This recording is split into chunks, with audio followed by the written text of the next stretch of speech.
Elevemos então os nossos pensamentos a Jesus, que possamos sentir essa vibração envolver a cada um de nós. E assim sejamos todos nós acolhidos por essa espiritualidade companheira e amiga que já nos esperava neste momento, nessa tarde, nos oferecendo o acolhimento, nos oferecendo assim essa assistência espiritual que possa nos fortalecer diante da nossa caminhada. Amado Jesus, aqui nos encontramos reunidos para aprender as lições que possam trazer a cada um de nós o despertar da nossa consciência. Que na tarde de hoje tenhamos assim essa oportunidade e ao sairmos daqui levemos conosco essa luz que se faz brilhar dentro de nós um pouco mais. Abençoe esta tarde, faça iluminar esta casa, iluminando aos seus arredores, iluminando a todos nós, trabalhadores, frequentadores deste pronto-socorro espiritual.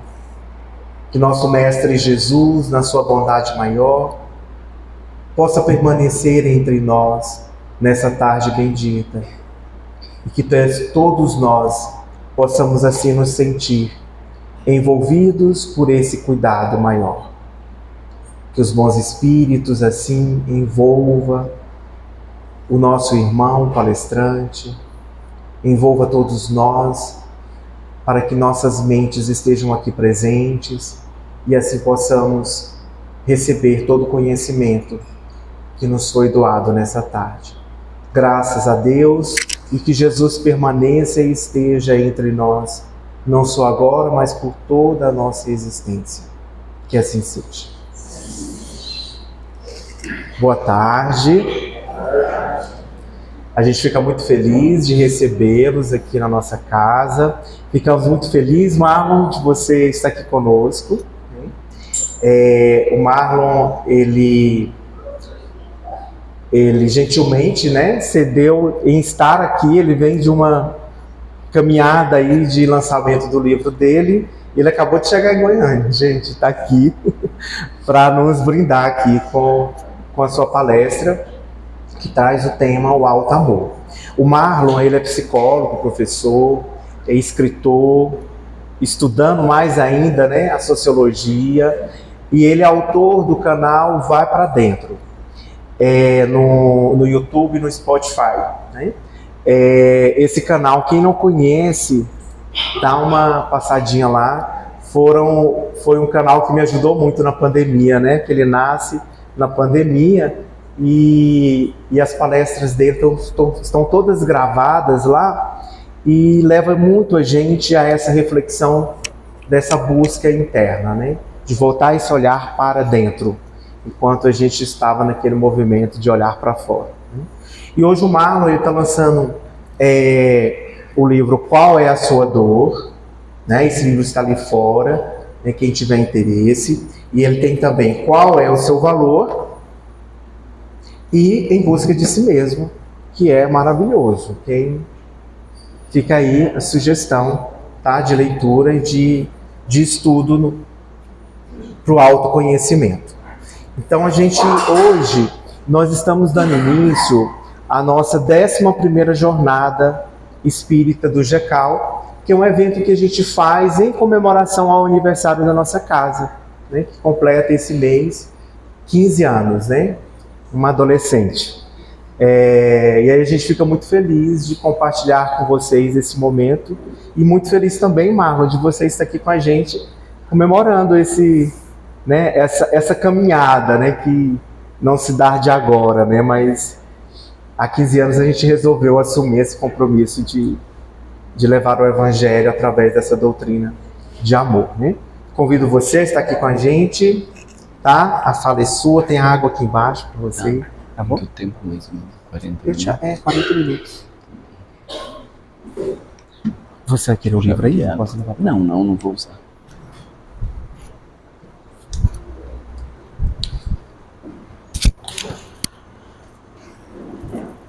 Boa noite. Tá funcionando?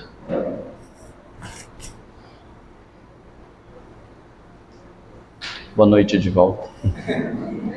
É um prazer estar aqui com vocês e trazer algumas reflexões sobre um tema tão complexo que é o auto-amor. E como há uma complexidade muito grande em relação ao que seja o auto-amor, e ao mesmo tempo algo tão necessário, porque Jesus dizia amar ao próximo como a si mesmo. Então, se não existir um movimento de auto-amor, nós podemos entender que não existe uma referência do que nós oferecermos ao outro. E aí parece quase impossível a gente viver o amor ao próximo quando não existe um amor pessoal, como se não fosse possível querer ofertar algo aos outros se nós não temos este algo. Então, quanto melhor eu vivo este auto-amor, mais eu tenho, ou assim se torna possível ofertar algo. Mas eu não sei se vocês já pararam para pensar que, embora Jesus tenha dito amar ao próximo como você ama a si mesmo, não há no Evangelho, segundo os Espíritos, e nem segundo o Espiritismo, nem no Livro dos Espíritos, nem na Gênese, nem no Céu e Inferno, nenhum texto sobre auto-amor. Parou para pensar? E aí a gente faz o que então? Porque está lá na base da vivência do grande mandamento, amar a Deus sobre todas as coisas e amar ao próximo como ama a si mesmo, mas não temos nenhuma diretriz clara do que seja esse amor a si mesmo.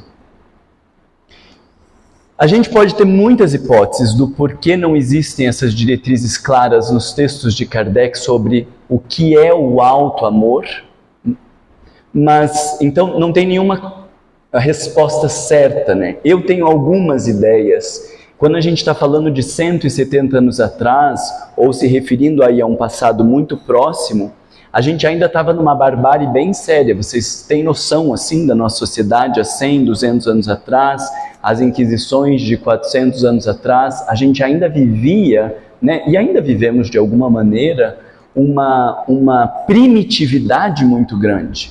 E o Evangelho, ele traz inúmeras orientações das nossas relações com o próximo. Veja que naquela época que Kardec escreve, não existia nem psicologia. Não se falava desse mundo interno com reflexões como nós temos hoje. A psicologia vai surgir lá por 1900, aqui no Brasil, a psicologia como profissão surge há mais ou menos 60 ou 70 anos atrás. Então essa ideia de eu me conhecer, de eu trabalhar os meus sentimentos e como eu lido com os meus sentimentos, é algo muito novo, que não faz ainda parte da cultura da maior parte dos brasileiros, e eu diria do mundo inteiro não faz parte. A gente aprende que quando está com raiva, não deve bater no coleguinha. Concordam comigo? Não ensinamos isso desde pequeno? Mas o que você faz quando você está com raiva, então? Você tem uma emoção e você não deve bater no coleguinha. Então a gente ensina para a criança, você não pode bater no coleguinha. Mas o que a criança faz com a raiva que ela está sentindo? Ela vai para a automutilação porque ela não sabe o que fazer. Mas estou dizendo, e a gente como pais, o que a gente fala para ela fazer com a raiva dela? Engolir, né? Ou com a tristeza. Você está triste, você sabe muito bem disfarçar, fingir de alegrinho na frente dos outros, mas e aí o que você faz com a tua tristeza? Ou orgulho. Tem alguém orgulhoso aqui? Levanta o braço só para dar uma olhadinha. Alguns orgulhosos. O resto nem sabe que é orgulhoso, né? Mas olhando para os que já sabem que são orgulhosos. A gente sabe que orgulho é uma coisa feia, que vai dar problema, né? Que a gente passa por cima dos outros. Então a gente não deveria expressar esse nosso orgulho, porque vai dar problema. Mas como que trata o orgulho? Então você não pode dizer, sou muito melhor que vocês, um bando de retardado aí, que não entende nada. É feio falar isso. Aí a gente já fala assim, meus irmãos, vamos estudar junto. Mudou meu orgulho aqui dentro? Mudou ou não mudou? Fala, porque se você achar que mudou, o problema é muito mais complexo e a gente muda o tema hoje e vai para um outro caminho. Se você achar que na hora que você tem uma soberba, um orgulho, e você vira e diz, ai meu irmão, vamos fazer isso, você achar que você mudou o seu orgulho, aí vocês estão muito perdidos. É claro que não muda. Aquilo é a expressão do meu orgulho. Então eu aprendo a não expressar este orgulho. Mas a gente não deixa de ser orgulhoso dessa forma. Então, num período de selvageria, vem o Espiritismo para nos dar alguns discernimentos a respeito do como bem comportar, de como agir, de como entender um pouquinho melhor as nossas relações, mas ainda nos faltando muitos instrumentos para compreender o mundo interno. E o que depois começa a surgir no movimento espírita, trazendo um pouco mais de recursos para a gente entender o mundo interno? As obras de Joana de Ângeles. Vocês já leram Joana de Ângeles? Não é à toa que Joana de Ângeles escreve pelo maior divulgador do espiritismo e o maior palestrante conhecido no mundo inteiro, que é Divaldo Pereira Franco. Podia vir de um Zé Mané qualquer ali da esquina, né? Mas vem Divaldo Pereira Franco trazendo uma credibilidade ao movimento espírita, e aí ela começa a fazer o quê? Relacionar a psicologia com o espiritismo, mostrando alguns elementos psicológicos que nós não conhecíamos para começar a entender melhor o ser humano. Mas foi Joana de Ângeles que conectou psicologia e espiritismo? Faz assim, cabeça assim, para eu saber o que você acha. Foi Joana de Ângeles que conectou ou não? Tá, dá um chute, faz um assim ou assim, uma opinião. Não! Sabe quem que conecta espiritismo e psicologia? Allan Kardec. Vocês já ouviram falar de Allan Kardec? Allan Kardec subtitula a revista espírita Jornal de Estudos Psicológicos. Então, quando a psicologia ainda nem estava formalizada e ganhando força como hoje nós a conhecemos, ele já tinha o olhar psicológico de tentar compreender o ser humano. Mas vai ser só depois de Freud, depois de Carl Gustav Jung, isso em 1900, 1920, 1950, é que começam a surgir mais estudos para a gente entender o que é esse mundo interno e como que a gente lida com essas coisas. Então hoje a gente começa a pensar temas que não se pensava lá em 1850, como exemplo do auto-amor. E mais do que nunca a gente entende como fundamental, porque se você não conseguir se amar minimamente e tentar oferecer algo para os outros que você não tem, qual vai ser a principal consequência disso, ou algumas consequências disso? Você não tem amor dentro de você e você dá o que você não tem para o outro. O que acontece nessa relação? Dependência emocional. O que alguém falou lá? Ela não acontece, então talvez eu nem estou dando de verdade, eu estou mais querendo fazer uma troca. Vocês já viram aquela coisa assim da pessoa falar eu te amo? Você já falou eu te amo para alguém? Nunca? Por que vocês estão murchos assim? Responde, gente, nós precisamos interagir. Já falou eu te amo para alguém? Sim. Mas precisa falar eu te amo com aquele amor que está aqui dentro. Mas e se não está? Mas e se não está aí dentro, faz o quê daí? Aí você solta um eu te amo. Aí o outro vira para você e diz assim, ai, muito obrigado. O que você faz num caso desse? Você mata a pessoa que você está dizendo que ama, porque Deus o livre que alguém diga eu te amo e você fala muito obrigado. Porque quando a gente fala eu te amo, o que a gente espera? Eu te amo também, porque não vem só com eu também, né? Tem uns mais malucos, mas eu também o quê? Porque eu quero ouvir o eu te amo também. E aí diz assim, você nunca fala eu te amo, você nunca fala eu te amo. Aí a pessoa começa a falar eu te amo, mas agora só porque eu pedi também, né? E aí... Quando não fala idem, eu senti um ressentimentinho aí. Então, quando eu não consigo viver essa experiência de auto-amor e eu tento ofertar algo ao outro, eu vou ofertar o que eu não tenho e vou ficar esperando retorno e retribuição. Vocês concordam comigo? Então eu faço, eu oferto e eu quero que o outro me retribua. E se os outros não nos retribuem, do que nós chamamos eles? Ingratos. Não é que eu estou esperando porque eu fiz um comércio com os tais dos sentimentos. É porque o outro é ingrato, porque eu fiz tudo por ele, eu dei tudo por ele, e aí tem a ousadia de dizer, eu amava ele. Mentira que amava. Eu dei coisas, eu falei, eu ofertei sentimentos numa expectativa de que o outro me retribua. Porque se eu simplesmente dou ao outro, eu não vou ficar esperando retorno. Do mendigo você espera alguma coisa quando você ajuda? Não, você tem lá o dinheiro, está sobrando teu dinheiro, porque a gente não dá o dinheiro que não está sobrando, né? Está sobrando dinheirinho, você dá lá e ainda fala, vai com Deus, meu irmão, que Jesus te abençoe, né? E não espera nada, porque aquele dinheiro te sobra, não faz falta, né? Não vai fazer muita diferença no teu orçamento, e aí é muito fácil da gente ofertar. Mas quando nós falamos do alto amor, a gente começa a entrar num grande problema, porque a gente vai descobrir que na maioria das vezes a gente não ama as pessoas. E eu vou tentar ir mostrando isso para vocês. É uma pena que o Jimmy não preparou vocês para dizer, gente, vai ser um horror a noite de hoje. Por isso que nós colocamos a música aqui por meia hora e eles vão cantar mais meia hora ao final para dar uma aliviada no ambiente.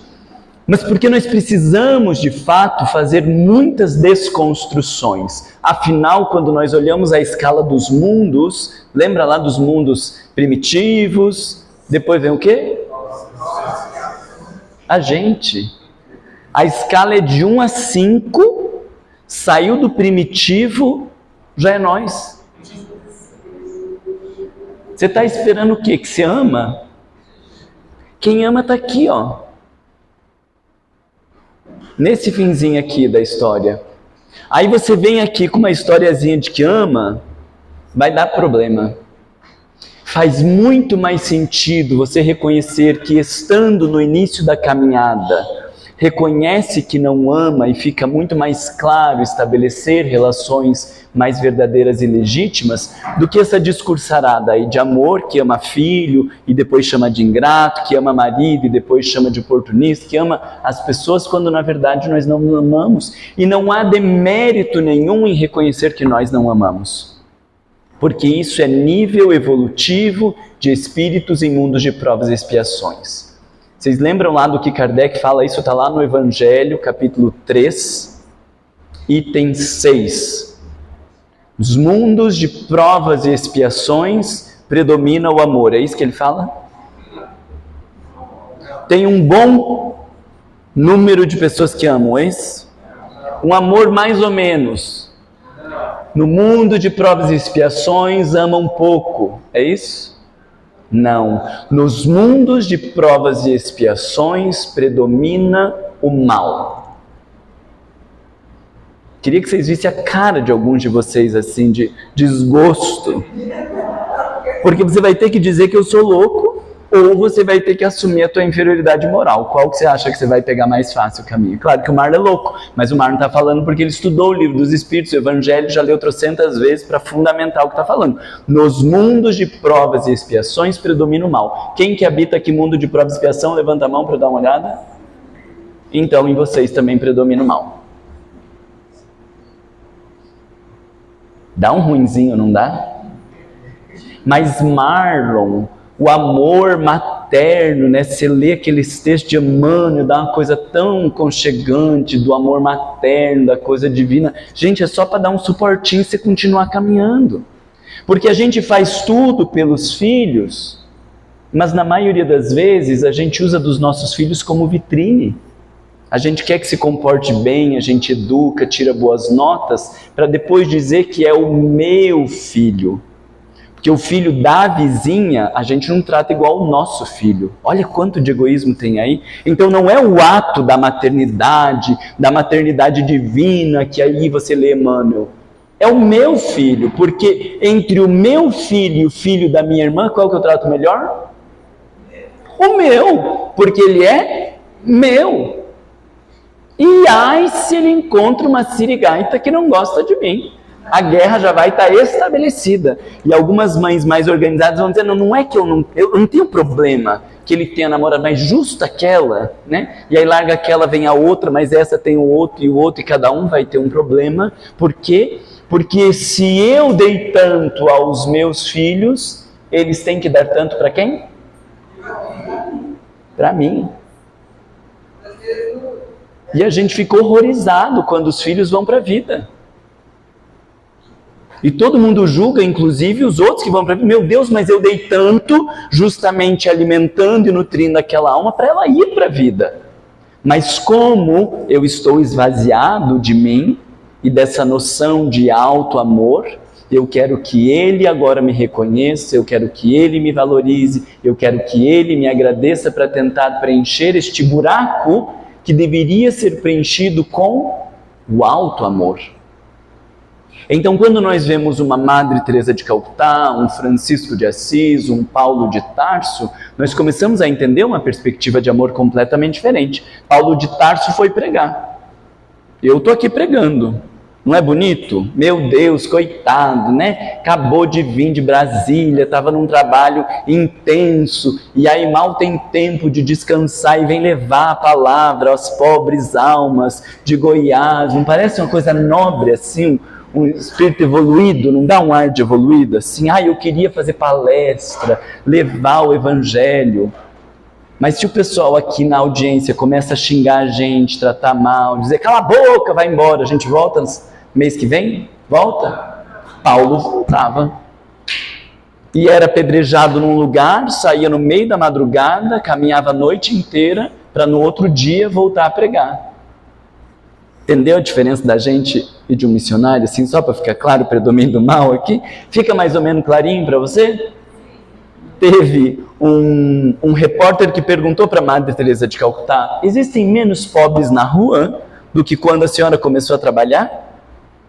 Ela disse: não sei, meu filho, a gente não contou quando começou a trabalhar e não vai parar para contar agora. Mas uma coisa eu te asseguro: todos os que morreram em nossos braços morreram em paz e com dignidade. Aí você entende um pouco da experiência de amor. Mas essas criaturas, embora estejam no mundo de provas e expiações, eles são missionários. Tem algum missionário aqui? Não levanta o braço, que a gente já te amarra interna no hospital psiquiátrico, porque a gente não entendeu a lógica do que é ser missionário. Então, nem levanta para evitar constrangimento. Venha conversar comigo ao final, que daí a gente vê o que a gente faz com você. Não somos missionários. Nós somos espíritos onde predomina o mal. Então, até esta lógica de amor, de entrega e de caridade, ela é permeada pelo mal, ou seja, pela nossa ignorância, pelo interesse de retribuição, pelo nosso egoísmo. São fragmentos de um sentimento, ou fragmentos da presença de Deus, mas ainda de muita escassez. E olha que danação, vem mundo de regeneração depois. E aqui predomina o bem? Não. Santo Agostinho ainda diz: nos mundos de regeneração, o mal não perdeu completamente o seu império. O bem vai predominar nos mundos felizes e o mal só deixa de existir nos mundos celestes. E quantas reencarnações que leva esse percursinho aqui? 18? Talvez 18.000 reencarnações, a gente não tem noção. Mas Emmanuel diz que nós estamos mais próximos da animalidade do que da angelitude. E se o que nos separa da animalidade são milhões de anos, então o que nos separa da angelitude é milhões de anos e um tanto mais. E aí você vem com uma palhaçada que você ama agora? Entendeu a lógica? E aí quando nós olhamos para a mensagem de Jesus, amar ao próximo como a si mesmo, então nós entendemos que aquilo que a gente vai poder ofertar para alguém de verdade, ela depende da nossa capacidade de se amar. Aí eu gostaria de perguntar, mas agora vocês já vão ter vergonha de responder, quem aqui que acha que se ama? Né? Óbvio que vocês já não vão responder, porque vocês já entenderam. Mesmo que lá no fundo você acha que você se ama, né, você já vai ter vergonha de responder se você está prestando atenção na palestra nesses 15 minutos. A gente não se ama. Mas pelo menos eu queria tentar hoje com vocês desconstruir algumas ideias do que seja amor, desconstruir algumas ideias do que seja auto-amor, para a gente começar a pensar numa certa direção. Porque na nossa sociedade a gente acabou confundindo algumas coisas e hoje na psicologia, o pessoal do coach, de autoajuda e essa balaiada toda que virou as ciências humanas na nossa sociedade, começaram a discutir uma lógica de auto-amor como, você tem que estabelecer limite. Você já ouviu essa história de estabelecer limite? Todas as mulheres já ouviram, né? Porque você vai ler e diz, tem que estabelecer limites. Aí você vai estabelecendo limite, você machuca quem não devia, se vinga de quem devia, faz uma lambança, depois se sente culpado, porque essa teoria de estabelecer limites, ela não vai muito longe. Você tem que se amar. Daí você fala, mas eu não sei como, vai no salão, fazer as unhas, cuidar do seu cabelo, fazer yoga, parece bem legal, não parece? Parece ou não parece? Não tem nada a ver com auto-amor. Você pode ir no salão, cabeleireiro, fazer yoga, fazer a unha por pura vaidade, por baixa autoestima, para tentar mudar fora o que não consegue lidar dentro. Então, estabelecer limite, dizer que você tem que se cuidar, ir no salão, no cabeleireiro, dizer que se ama, divorciar, isso não tem nada a ver necessariamente com auto-amor. Aí o que é auto-amor então, meu pai de céu? Vocês estão se perguntando aí? Aí vocês acharam agora que eu vou abrir um PowerPoint aqui e vou dizer auto-amor é assim, 5 passos de como se amar. 1, 2, 3, 4, 5. Vocês estão esperando isso? Os PowerPoint vão deixando a gente meio burro, né? Porque parece que alguém vai vir aqui dar uma solução. E eu sinto em dizer, a gente não vai terminar essa noite com nenhuma proposta de solução. Mas a gente vai terminar essa noite com uma desconstrução das fantasias e das idealizações que a gente fez para começar a se abrir para uma jornada de auto-amor. Esse seria meu objetivo. A gente vai até 11 e pouco, mais ou menos, que ficou combinado. E se não chegar lá, a gente vai postergando, tá? Então, dessa introdução que eu fiz para vocês, o que parece? Vamos para frente, tá um horror, não estou entendendo nada, você tem alguma dúvida? Por que eu quero que você questione agora? Porque a gente está fazendo uma construção conjunta, eu não tenho aqui uma palestra pronta com um monte de conteúdos para passar para vocês. Se tivesse, eu diria, vocês leem esse livro, aquele livro, você chega na mesma conclusão. Então, nós estamos fazendo uma construção, e essa construção depende do que você está entendendo ou não entendendo, concordando ou discordando. Então, fala como que está indo até agora. Vocês têm vergonha de falar? Não. Não, né? Está entre amigos. Não tem pergunta boba, não tem colocação inadequada, pode falar. Se ainda não conseguimos amar, então também não somos amados, né? Eita!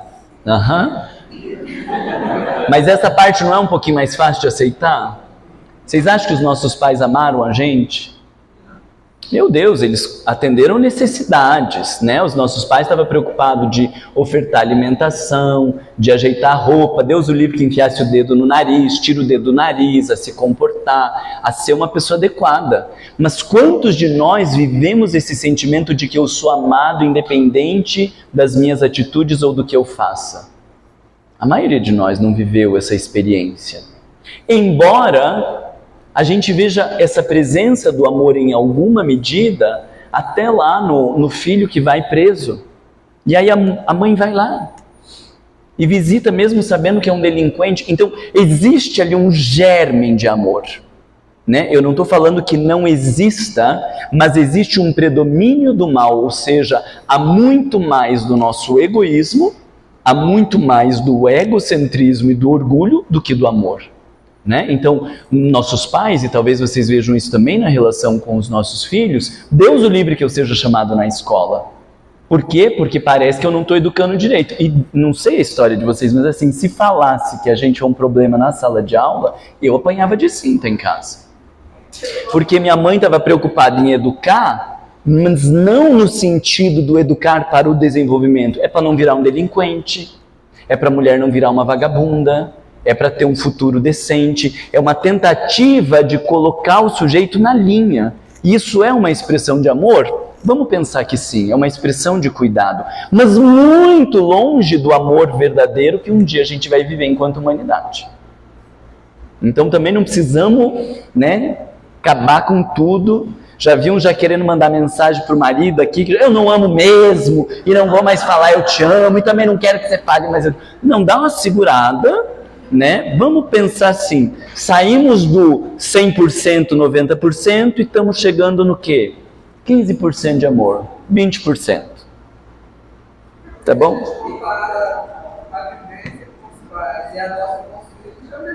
Já teve um 1,2%, 1,4%, não tem? De 15, 16,2, 16,5%. Mas por vezes, olha que coisa triste, eu vivi dores com os meus pais, porque os meus pais me batiam ou impunham. Aí agora eu tenho meus filhos e eu tenho medo de tratá-los dessa maneira. E aí eu vou para um outro oposto. Vocês viram o pessoal já fazendo isso? Aí vai para um outro oposto, onde as crianças podem fazer de tudo, onde cresce como pequenos delinquentes. Por que muitas vezes a gente faz isso? Porque eu não quero que os meus filhos sintam por mim o mesmo que eu sinto pelos meus pais. Então, aonde está a preocupação central? Aonde está o foco? Em mim. E o que os meus filhos vão sentir por mim. Então, mesmo numa mudança tão grande de uma geração para outra, o foco que muda é o sujeito, mas na verdade o interesse ainda é autocentrado. E aí agora hoje muitos pais têm medo de ser um pouco mais duros ou mais firmes com os filhos, porque tem medo que os filhos não gostem deles, tem medo que os filhos falem mal dele na terapia igual ele fala mal dos pais também. Então vocês entendem que vai, rola, e a gente cai novamente no egoísmo, no egocentrismo, no nosso orgulho, na nossa arrogância. Triste isso, né? Eu queria que vocês vissem a cara de vocês de desgosto, assim. Tá um horror isso.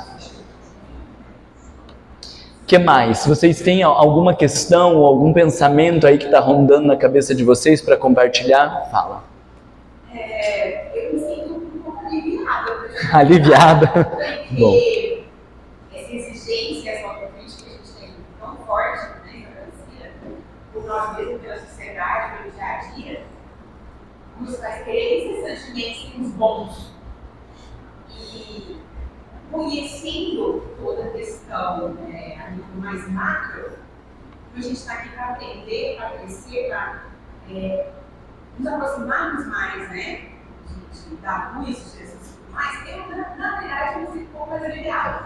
Isso me faz entender que eu ainda estou num processo, num aprendizado, e que eu ainda sou um bebê. Então, assim, é claro que eu quero crescer, eu quero melhorar, eu quero ser uma pessoa melhor, mas eu entendo que não é agora, não é agora, é ontem. E não vai cair numa conivência, né? Porque as pessoas têm medo de, então as pessoas vão se acomodar. É mentira. O nosso mundo interno não deixa a gente se acomodar. Existe uma consciência nos impulsionando a transformação. E quando você faz algo errado e passa da medida, e você fica em silêncio, a tua consciência não te cobra? É claro que ela cobra. Então não existe essa loucura de que na medida que eu começo a aliviar as pressões, eu vou me acomodar. A pessoa acomodada, ela precisa se anestesiar com a droga, com o álcool, sei lá, com alguma coisa, porque a consciência, ela nos impulsiona para uma transformação. Agora veja que interessante, lá no Evangelho, antes de começar a falar das bem-aventuranças, que eu digo assim, que é onde o Evangelho começa de verdade, há 4 primeiros capítulos. E no meu entendimento, esses 4 primeiros capítulos, eles trazem a lógica ou as lentes para você interpretar o Evangelho. E um deles é de que ninguém vai ao reino dos céus se não nascer de novo. Então, o que eu vejo ali, Allan Kardec preparando a gente? Porque ele está dizendo, não tem como pensar a vivência do Evangelho se não for ao longo das reencarnações. Mas a gente quer viver o Evangelho goela abaixo de uma hora para outra. E quando a gente tenta viver o Evangelho goela abaixo de uma hora para outra, esse problema vai explodir. Então é eu que finjo que amei a família inteira e lá no final, eu presenciei uma cena dessa, a velhinha diz, eu fico tão feliz de ver todo mundo aqui reunido, porque só eu sei o que eu passei com o meu velhinho para a gente estar aqui. O que ela está fazendo? Ela está humilhando aquela pessoa. Ela está dizendo que ele é um diabo na relação e que ela sofreu horrores para todo mundo estar ali se exaltando. Parece ato de amor, parece ato de cuidado, mas no final está com uma faca dando o golpe de misericórdia no velhinho, que ele é um problema, e se existe família, porque ela existe. Olha que coisa horrível para se falar numa boda de 60 anos.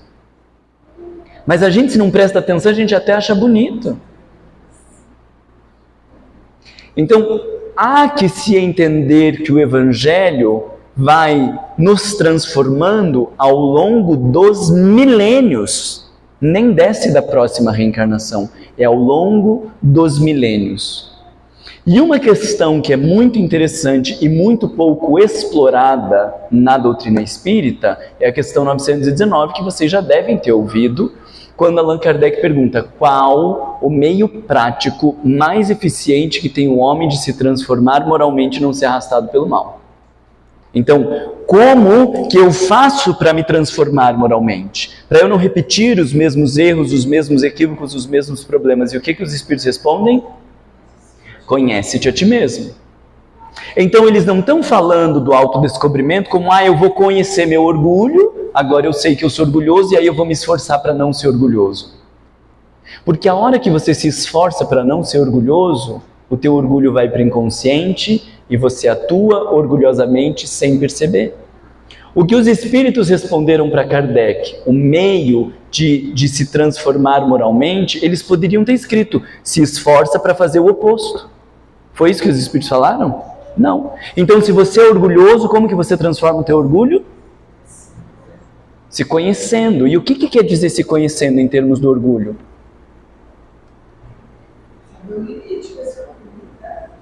Não, saber o limite ajuda a não cair mais na presepada. Mas você só vai conseguir transformar o orgulho quando você conhecer o que há por trás do orgulho. Você só vai conseguir transformar o egoísmo quando descobrir o que há por trás do egoísmo. A lógica é, conhece-te a ti mesmo. Então não adianta fazer o oposto. Se você é orgulhoso, não adianta fazer carinha de humilde, chamar os outros de meu irmão. Se você é explosivo, não adianta você simplesmente se conter, porque a lógica de transformação que está posta no Livro dos Espíritos não é de faz o oposto. Quem que ensinou a gente do faz o oposto? A Igreja Católica. Na Igreja Católica, quando você faz algo de errado, você tem uma punição, umas oração, um milho, um negócio para você ficar lá ajoelhado, e depois você começa a se esforçar para fazer o oposto. E se a Igreja Católica estivesse dando conta do processo de transformação da humanidade, não precisava vir a doutrina espírita. Jesus trouxe o direcionamento quando ele falou, conhecereis a verdade, e a verdade vos libertará. Então, quando você reconhece-se como uma pessoa orgulhosa, existe uma verdade por trás do teu orgulho que você precisa descobrir. Quando você se reconhece uma pessoa arrogante, invejosa, ao invés de tentar mudar a inveja, ao invés de tentar mudar a arrogância, a doutrina espírita preconiza você conhecer o que há por trás da tua arrogância, o que há por trás da tua agressividade, o que há por trás dos teus vícios, o que há por trás do teu mau humor, o que há por trás da tua depressão ou da tua ansiedade. E quando você conhece-se e entende o que há por trás, isso começa a se transformar naturalmente. O problema é que eu olho para a cara de vocês e vejo que a maioria de vocês nunca tinha pensado isso. Mas está lá no Livro dos Espíritos, escrito desde 1857. Ó, cara, não. Meu Deus do céu, como assim? Porque eu até hoje me esforcei para não ser. Mas por que não está lá essa resposta? Qual é o meio prático mais eficaz de se transformar moralmente e não ser arrastado pelo mal? E os Espíritos disseram, se esforça para não ser e faz o contrário que uma hora cola. Eles podiam ter dito isso. E eles disseram, conhece-te a ti mesmo. Claro que tem os espíritas mais atrapalhados, eu vou ter que fazer esse parênteses, mesmo que consuma um pouco do nosso tempo, que pega a questão 909, que vem antes da 919, que fala do esforço. Mas ele fala do esforço para lidar com as más tendências e não ser vencido por elas. E aí os espíritos parecem que humilham a gente, que diz, basta ter vontade. O que vocês não têm é vontade. Mas veja que isso é para não ser vencido. pelas más tendências. Então tem uma diferença entre o que é ser vencido pelas más tendências e o que é transformação moral. Vamos pegar um exemplo bem prático. Estou eu aqui na frente, essa distinta moça começa a me questionar e eu tenho vontade de pular no pescoço dela. Aí o que eu faço? Calma, Marlon. Estamos entre irmãos, centro espírita. E eu controlo estas más tendências, porque se eu pulasse nela, eu teria sido vencido pelas minhas más tendências. Então você tem vontade de responder agressivamente, você tem vontade de machucar o outro, você tem vontade de matar alguém no trânsito, você tem vontade de um monte de coisa. E o que os espíritos estão dizendo é que você pode se controlar. É só você ter vontade que você controla. Então esta é a questão 909. Não venha com a história de que é mais forte que eu não consigo controlar minha raiva, que eu não sei. Não venha com essa história, é isso que os espíritos estão dizendo. Tem um prazer ali por trás, porque se você tivesse vontade, você controlava e pronto. Agora, entre eu controlar a minha raiva para não pular no pescoço de alguém e eu transformar esta raiva, vocês entendem que são coisas diferentes? Então o controle para não ser tomado pelas más tendências é só uma questão de força de vontade. Mas como eu transformo a raiva, é uma questão de autodescobrimento. Só quando você entender o que há por trás daquela raiva, é que você começa a transformá-la. Querem que eu pegue o exemplo para... Estou vendo que vocês estão assim super prestando atenção, então acho que vai ser bom. Querem que eu pegue esse mesmo exemplo para a gente pensar o que é o autodescobrimento ali? Vocês acham que vai ajudar? Que a gente está se perdendo agora do auto-amor, outro dia a gente termina se for o caso. Então eu tenho um impulso, vamos pegar o exemplo lá, eu estou no trânsito, atrasado, e tem uma alma que para o carro na minha frente. E aí começa a dar um negócio aqui, uma vontade de passar com o carro por cima do coleguinha. Isso aí, vamos chamar isso de raiva. Então, eu consigo me controlar e não passar por cima do coleguinha. Isso é só uma questão de vontade. Se eu não conseguir me controlar, o problema é problema da vontade. Mas quando os espíritos dizem que é necessário o autodescobrimento, então quando eu sinto aquela raiva, eu preciso me conhecer. É isso que está lá na questão 909. Eu preciso entender o que há por trás daquela raiva. E aí a gente começa a vasculhar. O que acontece? Porque quando eu paro e preciso parar e alguém buzina, eu também fico com raiva. Não é assim que acontece? Quando eu paro e alguém buzina, eu fico com raiva. Mas quando alguém para na minha frente, eu também fico com raiva. Se eu quiser andar a 80 por hora e tiver uma tartaruga na minha frente andando a 40, eu fico com raiva. Mas quando eu quero andar a 40 por hora e vem alguém louco com 80 por hora atrás de mim, eu também fico com raiva. O que a raiva vai mostrando pra gente? Um egocentrismo. Porque eu tenho uma fantasia de que as coisas têm que ser do meu jeito. E quando elas não são do meu jeito, eu fico com raiva. Então eu que estou lá na via pública e entra o carro, o que a gente diz? Ele entrou na via que eu estava andando. É assim que a gente fala? Não, ele entrou aonde? Na minha frente. Como se eu tivesse comprado um carro na frente e ninguém pudesse entrar na minha frente. Meu bem, você não é um reizinho, né? Menos, como dizia a colega, menos, bem menos, porque você está se colocando num lugar de referência, como se todo mundo tivesse que agir do jeito que você age. E na maioria das vezes, a raiva, ela decorre dessa postura de autocentramento. A gente aperta o botão do elevador e ele demora. O que a gente faz? Desce pela escada. É isso que a gente faz? Tem uns que vão ali apertar um pouco mais para ver se apertando mais rápido, vem mais rápido. Porque a nossa fantasia é, eu aperto o botão do elevador, abrem-se as portas, um tapete vermelho e diga, senhor Marlon, por favor, qual andar que o senhor deseja. É isso que a gente queria. Mas a gente não é reizinho e príncipe de nada. Na nossa fantasia imatura e egocêntrica, a gente quer que o mundo nos sirva e que atenda às nossas demandas. E quando nós não somos atendidos nessas demandas, nós reagimos com raiva. Aí agora você vai estar voltando para casa. E se Deus quiser, vai ter um carro que vai parar na tua frente. E aí quando começar a vir aquele negócio aqui, você vai dizer, olha eu, reizinho, querendo que todo mundo ande no tempo que eu quero, do jeito que eu quero, e se não anda eu quero matar as pessoas. Marlon, você deve ter sido rei em alguma encarnação, mas nessa não é, baixa a tua bola. E o que começa a acontecer com a tua raiva? Ela começa a desaparecer. Porque você começou o processo de autodescobrimento. Então você volta lá para a questão 919, quando Allan Kardec pergunta qual o meio prático mais eficaz de se transformar moralmente e não ser arrastado pelo mal, e os espíritos dizem o autodescobrimento.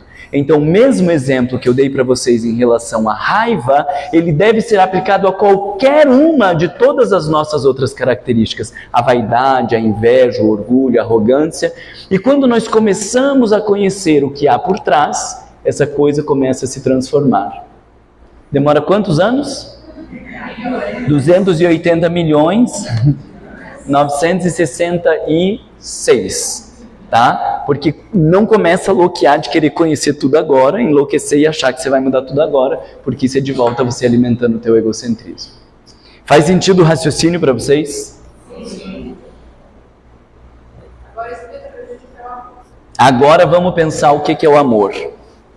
A gente já tem algumas premissas de que o amor ele não é um ato. Vocês já pararam para pensar isso? Amor não é um ato.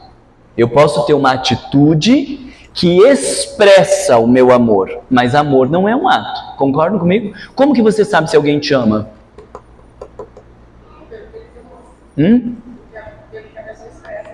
Pelo que a pessoa expressa. Daí você tem um marido cretino que ele nunca fala eu te amo. Ele não necessariamente ama? Nunca compra uma flor. Te ama ou não te ama? Não tem como saber. Mas a gente adora o da flor, que abre a porta do carro e diz eu te amo, que é o marido da colega lá do trabalho, né? Nunca é o nosso, desgraça. O nosso é o bronco, né? O duro, que não expressa, que não fala.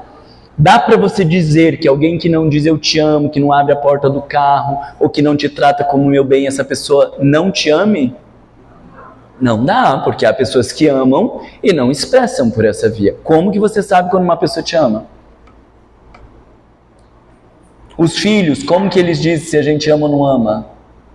Quando você faz tudo que eles querem, né? Se você fizer tudo que eles quiserem, eles acham que você ama. E se você não fizer, você me odeia. Não, estou te educando, meu bem, agora não é hora de você ir para a rua. Você precisa criar o hábito de primeiro fazer a tarefa e depois você ir para a rua. Você me odeia, você é a pior mãe do mundo. O pior pai do mundo, não é assim que acontece? E você está odiando aquela criança? Talvez você esteja amando. Talvez você esteja odiando e se vingando dela também. Vamos pensar que pode ter essa possibilidade, né? Mas como que você sabe quando uma pessoa te ama? Não tem como saber. Eu vejo muito que é questão de troca de interesse, né? Porque, às vezes, assim, vamos pegar aqui, você tem um relacionamento, você está interessado, mesmo que seja em amor, você está interessado. Tem outras vertentes, que você não consegue, dinheiro, companhia, você se solidão, então, assim, eu vejo que relacionamento, amor, querendo ou não, é uma troca de interesse. Então, nem sei se chamaria de amor. Porque amor seria uma coisa assim, ó. Já te passo a palavra. Eu olho um mendigo lá na rua. Meu Deus, esse homem tão pobre, não teve suporte, não teve alternativa. Quer casar comigo? Te dá casa, te dá suporte, te dá atenção para você poder desenvolver. Isso seria um ato de amor. Agora a gente troca com o outro porque a gente não quer ficar sozinho. A gente fica pensando no nosso futuro. A gente sabe que as coisas ficam mais fáceis quando tem alguém. Na maioria das vezes, se você está lá super bem resolvido, financeiramente estável, se desenvolvendo, as coisas caminhando bem, a gente não quer relacionamento. É uma coisa incrível isso. Ai não, adoro minha solidão. É incrível isso, não é? E a mulherada, depois dos 40, desenvolvida profissionalmente, a chance delas arrumarem relacionamento é quase nula. Mas por que pegava de pequeno, né? Porque o medo de ficar sozinho, vai se envolvendo lá com aquele traste, vai se acostumando. Aí depois você para de dizer, arrumar homem para ficar aqui na minha casa, para ter que lavar a louça. E aí a gente não se vincula mais. Por quê? Porque a maioria das vezes a gente está se vinculando a relacionamentos por interesses e por trocas. Será que poderia ser chamado de amor? Que difícil isso, né? E depois que o outro vai embora, a gente sente falta. Mas a gente sente falta daquela presença, a gente sente falta de alguém fazendo aquelas coisas, a gente fica constrangido de ir num restaurante sozinho. Aí alguns são tão desesperados pela dificuldade de viver sozinho que pega qualquer coisa que passa. Mas não necessariamente dá para chamar de amor. Triste isso, né? O Marlon fez uma palestra espírita para motivar a gente a ficar sozinho, foi isso que eu falei? Meu marido é uma das pessoas mais difíceis que eu já... Não, é a mais difícil que eu já me relacionei no universo. Mas daí a gente vai aprendendo. Então não estou fazendo campanha de solidão aqui não. Mas estou fazendo campanha de não caia na falácia de que você está mais amando, você está mais em troca de interesses do que numa postura de amor. Então o amor, a gente não consegue entender porque ele não é um ato, mas a parte mais difícil é que o amor ele também não é uma escolha. Não dá para escolher amar alguém. Tem um monte de texto aí, raso, superficial, sem fundamentação psicológica, que diz amor é uma escolha. E a gente se sente culpado, porque a gente não ama. Mas amor não é uma escolha. Porque os sentimentos não estão no campo da escolha. Você não consegue escolher odiar uma pessoa. E quando essa pessoa te faz mal e você tem muitos problemas, você não consegue simplesmente amar. Você pode reprimir os seus sentimentos. Mas sentimento é de uma outra dimensão que não é da escolha racional. E por isso ele é chamado de sentimento. Porque você apenas sente, mas você não escolhe. Então a gente não consegue fazer uma escolha, nem tomar uma decisão e nem ter uma atitude que reflita o ato amor. Faz o quê, meu Pai do céu? Não entraria na questão do quê? Não, porque a vontade é para controlar os teus impulsos, para ir lá e pegar no pescocinho de alguém. Eu tenho uma atitude e isso eu posso controlar, é uma questão de vontade. Não existe nenhuma questão no Livro dos Espíritos dizendo que você ama pelo esforço da vontade. Eu vejo assim que a coisa teoricamente mais próxima da gente tem hoje é a questão assim, quando você tira o interesse daquela pessoa e que você passa a admirar o ato, o jeito que ela trata outras pessoas, o jeito que ela é consigo mesmo.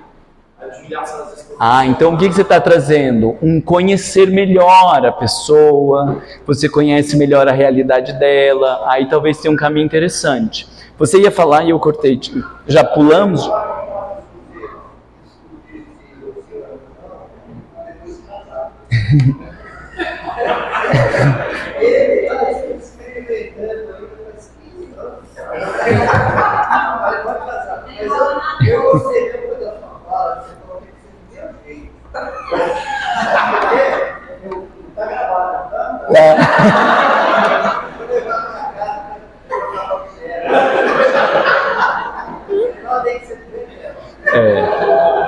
É difícil isso, né? Muito difícil. Agora veja, eu quero fazer então um exercício bem rapidinho com vocês, não vai dar tempo de desenvolver um raciocínio mais complexo.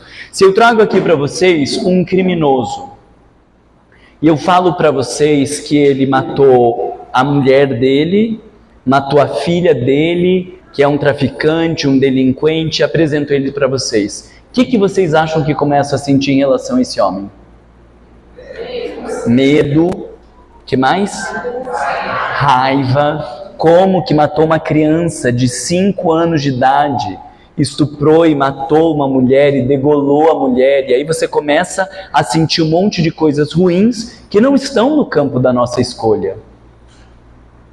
Mas daí eu começo a contar uma outra história para vocês, que este homem que hoje é um assassino, que degolou uma mulher e que matou uma criança, quando ele tinha 2 anos de idade, ele já sofria graves agressões e era abusado sexualmente pelo pai, pelo padrasto, pelo tio, sofrendo um histórico de constrangimentos, de abuso e de desgraças até os 15 anos, quando ele viveu um processo de tortura muito grande e começa a desenvolver um ódio em relação à humanidade. Algo muda aí dentro de você ou começa a mudar? Para o bem ou para o ruim que começou a mudar? para o bem. Porque você fala, meu Deus do céu, coitado desse homem. Talvez não justifica ele ter tratado a mulher desse jeito ou ter agido assim, mas alguma coisa começa a mudar dentro de nós, porque nós começamos a criar um estado de compreensão. Nós conseguimos enxergar este sujeito por um ângulo que a gente não conseguia enxergar. Faz sentido isso para vocês? Se vocês tiverem chance, assistam lá, tem um vídeo no YouTube. Eu acho que se você só escrever human, humano, como se fosse humano, mas sem o O no final, human, tem um vídeo sobre as questões humanas, e o se eu não me engano, ele começa com um negão, assim, que ele matou a esposa, ele matou o filho, e aí ele vai contar um pouco da história dele, do que ele entendia que era manifestação de amor, e como que ele vive essa transformação. É bem rapidinho, mas é fantástico. E aí você que tinha medo daquele homem, começa a sentir algo que é o princípio do amor. Está entendendo a nossa lógica? Então, se a gente tentar pegar este exemplo e aplicar para a nossa vida, olha que coisa interessante. Na medida que você começa a compreender a tua história, na medida que você começa a entender as tuas dores, as dificuldades, os problemas e como você foi se construindo ao longo dos anos, quando você olha para os teus erros, você diz, Marlon, mas calma lá, está tudo bem, a gente está indo.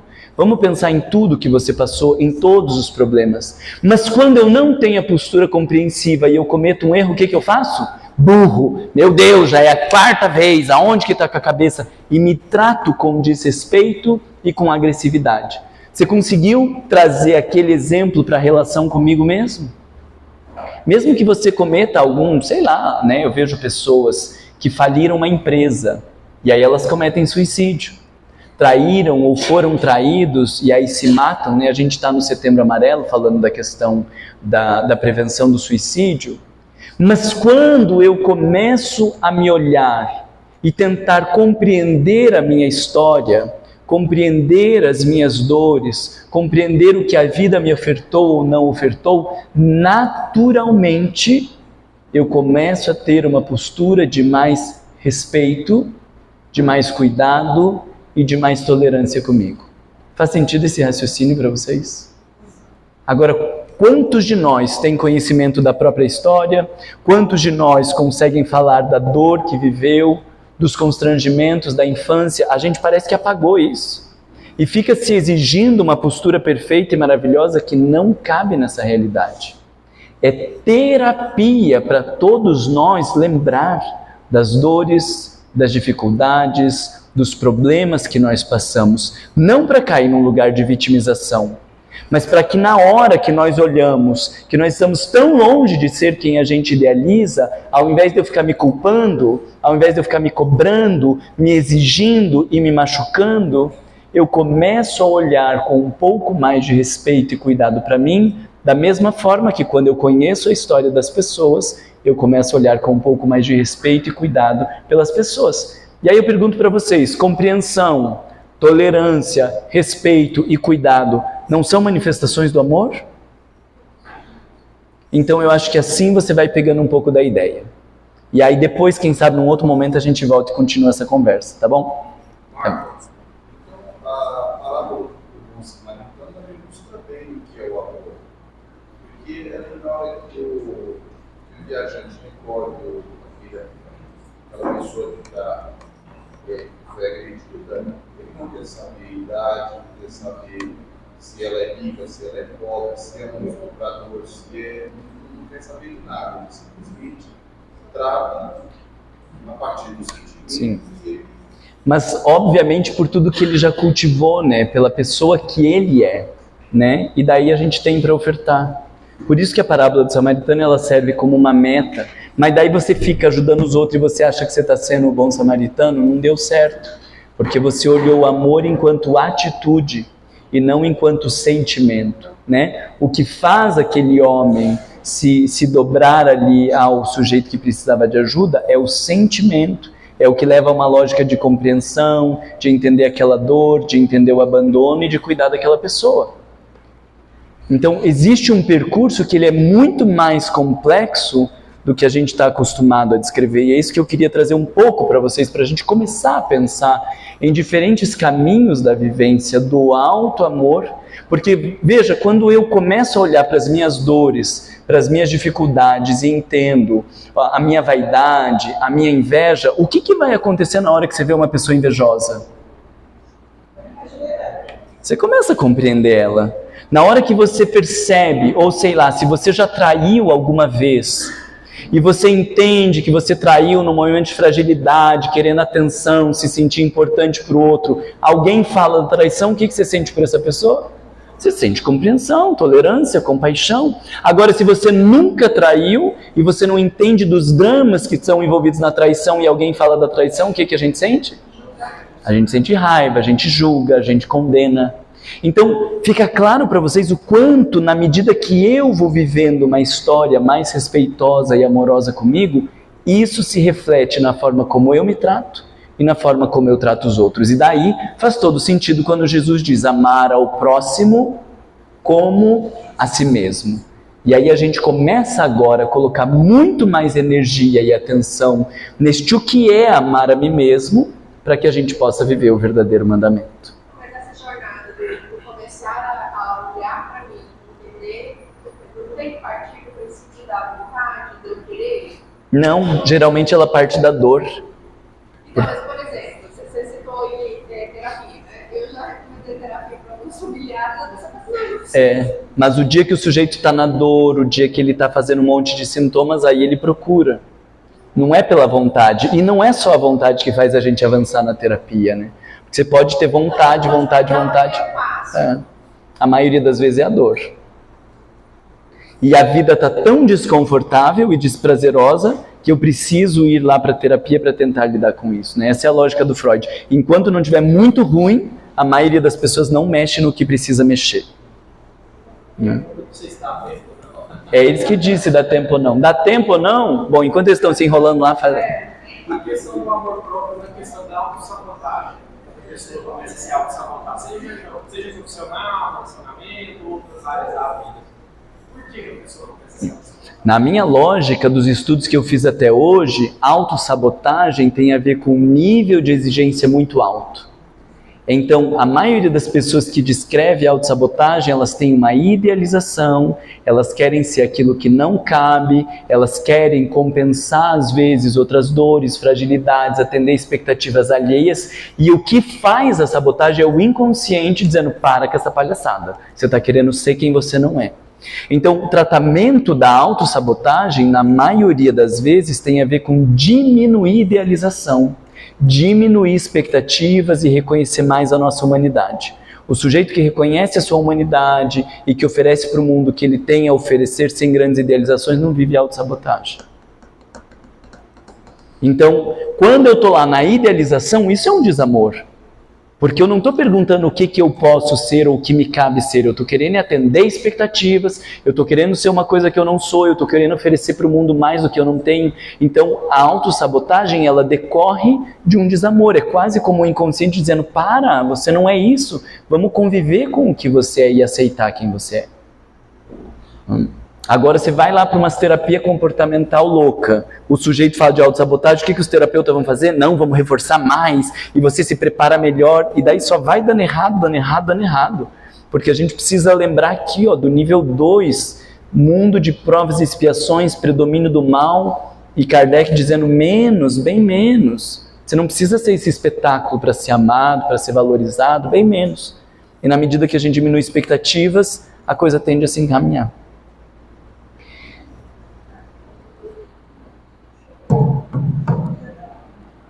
Podia ter. Bate palma.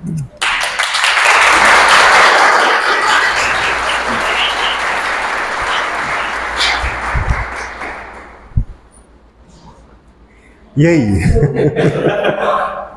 Bugou a cabeça?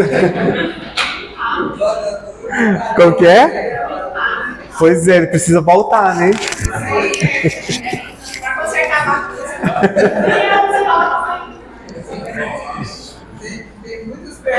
Muitas perguntas, né? Vocês podem seguir o Marlon tanto no YouTube quanto no Instagram, que ele está sempre falando, né? É Marlon Requidal o Instagram, né? Isso mesmo. Marlon, obrigado, viu? Como você falou no início, que não é nenhuma missão, você chegou cansado, então obrigado pelo seu dever. Gente, os livros estão lá fora, né? Quem tiver interesse na saída, está aqui ao lado, tá bom? A gente agradece, Marlon, realmente do fundo do coração, né?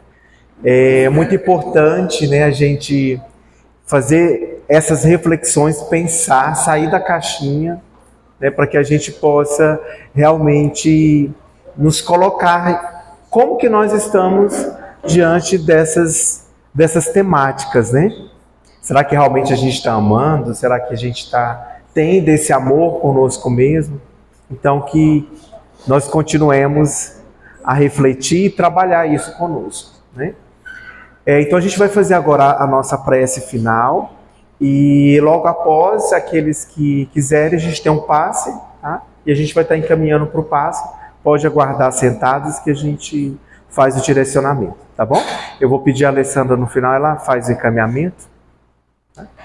Então vamos mais uma vez elevar os nossos pensamentos, envolvidos por todas essas interrogações, que possamos assim buscar no nosso íntimo essas respostas, para que assim nós possamos a cada dia mais nos interrogarmos mais, aprofundando assim as nossas perguntas, as nossas observações, as nossas reflexões.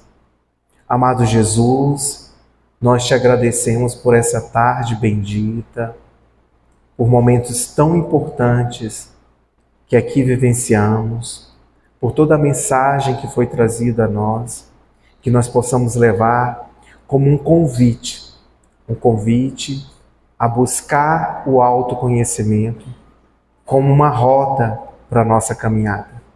Que Jesus abençoe a todos nós, que nós possamos a cada dia termos condições de dizer um pouco mais de nós, de falar um pouco mais do que sentimos, do que pensamos.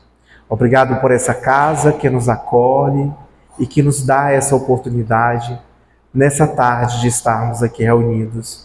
Que tenhamos uma semana abençoada, um mês rico de oportunidades, de crescimento, de despertar.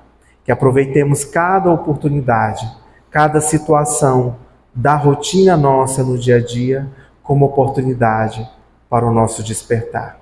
Mais uma vez, nós te agradecemos ao nosso irmão que aqui esteve conosco, nos trazendo essas preciosidades para a nossa alma. Que a paz do Cristo permaneça conosco e que nós continuemos nessa busca. Que assim seja.